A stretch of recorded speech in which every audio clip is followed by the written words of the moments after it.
The Silent March, winter of 1940, German-Belgian Borgen, January 6, 1940. A thick fog blanketed the forests of the Eifel region. Near Germany's western border, snow fell in heavy flakes, and the biting wind carved through the silence.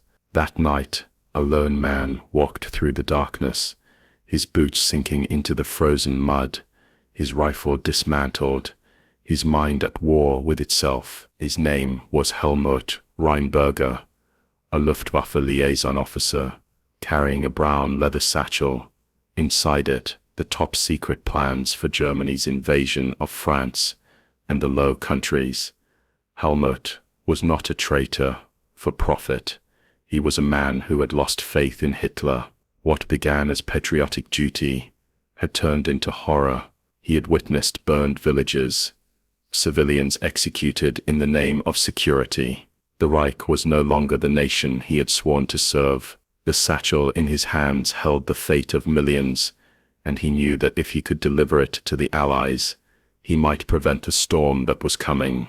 The cold bit into his skin, and the weight of the pack dragged on his shoulders. The distant rumble of military trucks made him freeze behind trees.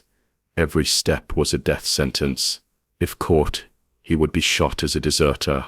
Crossing the border into Belgium meant walking almost 500 kilometers through patrol zones filled with dogs, checkpoints, and hunters of men. He had no escort, no radio, no hope, only a crumpled map and the sound of his own breathing. For days he slept in abandoned barns, sharing crumbs of stale bread with rats. His boots began to tear, his laces frozen stiff with ice and blood. He traveled only at night, guided by the faint glow of distant villages and the toll of church bells. Every sound made him tense, the echo of German voices carried by the wind, laughter from soldiers around a campfire. He hid, watching faces of comrades who only days ago called him brother. One freezing night, while crossing the Aar River, he nearly drowned. The current was merciless. The satchel slipped from his hands, and with a desperate cry, he plunged beneath the icy water to retrieve it. When he surfaced, shivering, he clutched it to his chest, as if it were the world's heart. Inside were maps, schedules, Luftwaffe flight routes, the details of Vollgelb, the Blitzkrieg plan that would unleash hell on the West. At dawn, exhausted, he stumbled into a small Belgian village called Mechelen-sur-Meuse. Hungry and feverish, he approached a border guard and whispered, "Ich habe Information über die deutsche Offensive." I have information about the German offensive. The Belgian soldiers stared at him, suspicious. A German officer seeking asylum? Impossible. They arrested him and took him to a local command post. During interrogation, he insisted, "Germany will attack through Belgium. They'll come from the north. Tanks, planes, motorized divisions. You must warn France and England." The officers exchanged glances, doubtful. It sounded absurd that a Luftwaffe officer had just walked out of Germany with invasion plans. They suspected a trap, a deception to mislead Allied defenses. Helmut begged. He opened the satchel, revealing the stamped orders and signed maps. The Belgian lieutenant in charge turned pale. He sent an urgent telegram to Brussels. Captured German officer carrying invasion plans. Hours later, the documents were laid out before Belgian and French generals. It could have changed the course of the war, but skepticism prevailed. Many believed it was disinformation, a ploy by the Germans to lure Allied forces north, while attacking elsewhere. As the officers debated, Helmut Reinberger sat shivering in a small cell. He had achieved the impossible, walked 500 kilometers in utter silence, only for his voice to be dismissed. Across the border, Heinz Guderian and his panzer divisions were already warming their engines. Within weeks, the roar of the Blitzkrieg would thunder through Europe, and only then would the Allies realize that the deserter had told the truth. Helmut looked through the tiny window above his cot. A lone crow landed on the He whispered softly, like a prayer. Maybe now they'll understand. But no one heard him. The ignored warning. The fall of Belgium and France. April 1940. Spring was arriving across Europe, but the air carried an unease that no one could name. In Brussels and Paris, the documents brought by the German deserter lay filed away, stamped UN certain. The generals believed the information too convenient, a decoy to divert troops from the real front. The Allies had prepared for an attack through central Belgium, not through the dense and supposedly impassable Ardennes forest. And so, when Helmut Reinberger's desperate testimony reached the higher command, it was met with polite disbelief. Some officers even mocked the notion that Germany would attempt to move tanks through that wild, hilly region. No army could push armor through those woods, one British staff officer remarked. It's a natural barrier. Meanwhile, far to the east, General Heinz Guderian was proving them all wrong. In secret assembly areas deep in the Rhineland, thousands of vehicles lined up, tanks, fuel trucks, half-tracks, motorcycles, artillery pieces. Mechanics worked without sleep. The smell of oil and metal hung thick in the air. Men whispered the words, Sichelschnitt, the sickle cut. Hitler's daring plan to pierce through the Ardennes, bypassing the strongest Allied defenses and cutting the enemy's armies in half. By May 10, 1940, the storm broke. The German invasion began. Sirens wailed in the early morning as Fallschirmjäger paratroopers dropped over the Netherlands and Belgium, seizing bridges and airfields. The sky was filled with the droning hum of bombers, the ground trembling beneath the march of armored columns. In Brussels, the same generals who had dismissed Reinberger's warning stared in disbelief at the reports pouring in. The attack wasn't coming where they expected. It wasn't a feint. It was a full-scale thrust through the Ardennes. Within days, German tanks were rolling across Luxembourg, their treads grinding through forests, once deemed impassable. Allied reconnaissance planes spotted endless convoys of armor, but by the time reports reached headquarters, it was already too late. The German columns were moving with inhuman speed, supported by radio coordination that left French and British commanders paralyzed. In a command post outside Sedan, Guderian himself watched his panzers cross the Meuse River under a curtain of smoke and artillery fire. No time to stop, he told his officers. Speed is victory. He was right.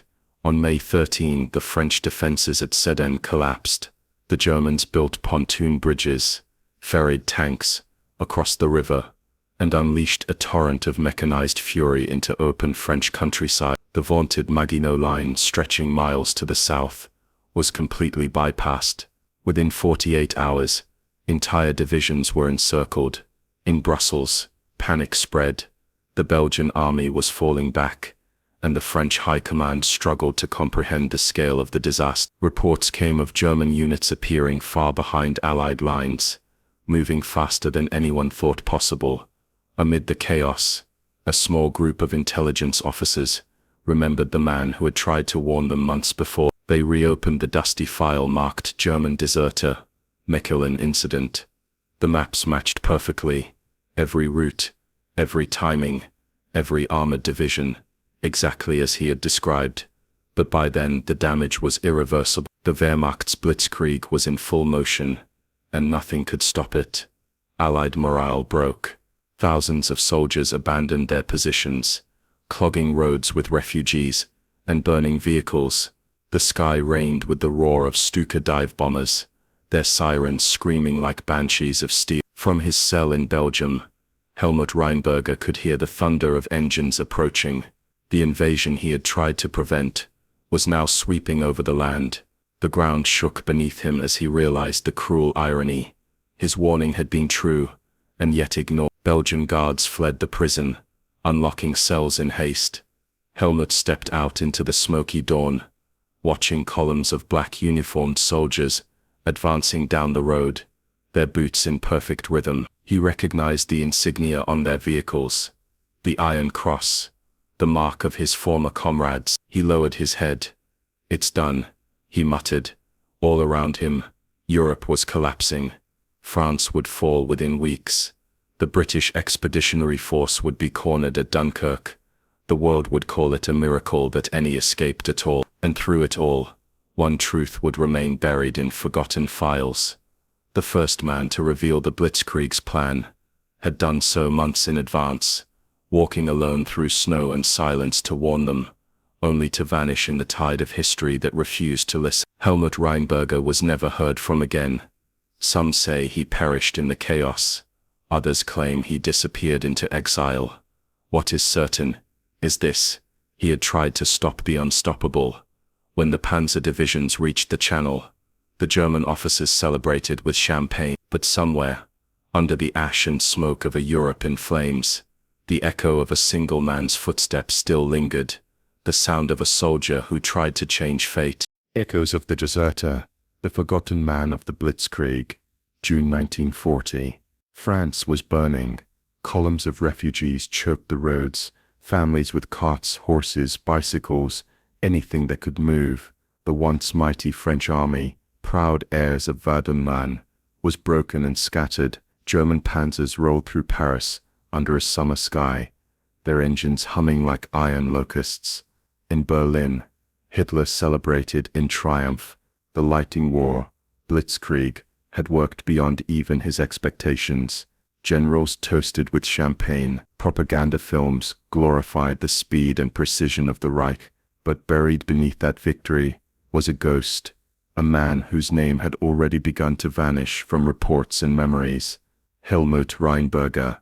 After the fall of Belgium, the records of his interrogation were misplaced amid the chaos. Some Belgian officers claimed he had escaped during the evacuation of Liège.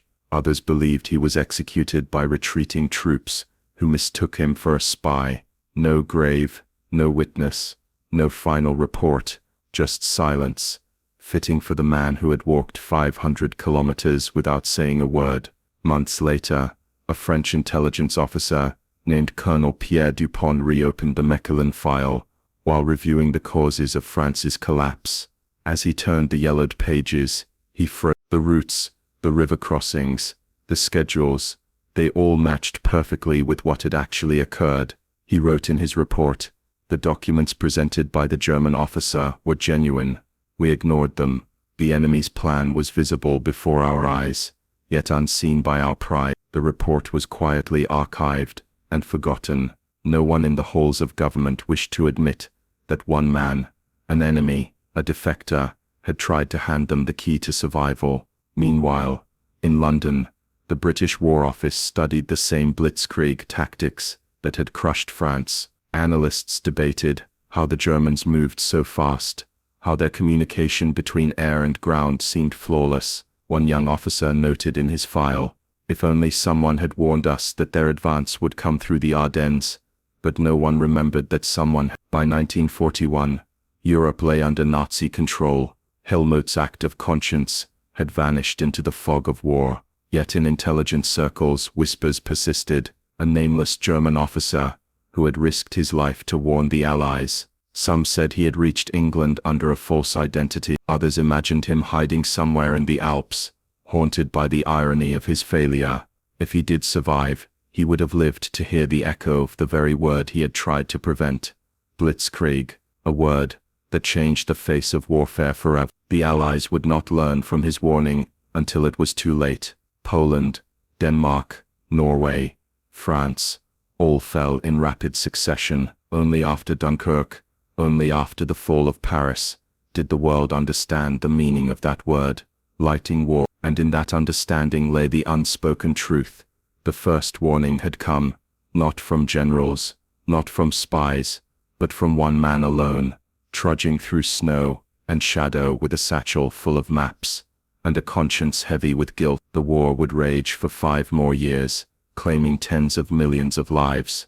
Yet even amid that firestorm, history would forget the soldier who had tried to stop it before it began. Years later, a historian searching through Belgian archives would find the Mechelin file again, dust-covered, edges brittle. Inside, the signature, Helmut Reinberger, Oberleutnant der Luftwaffe, no date of death, no mention in any post-war trial or record, only one final notation, scribbled in pencil by an unknown clerk. Deserter, warned us too soon. And that perhaps was the tragedy of Helmut Reinberger, the man who saw the storm before anyone else, and walked alone into history trying to stop it.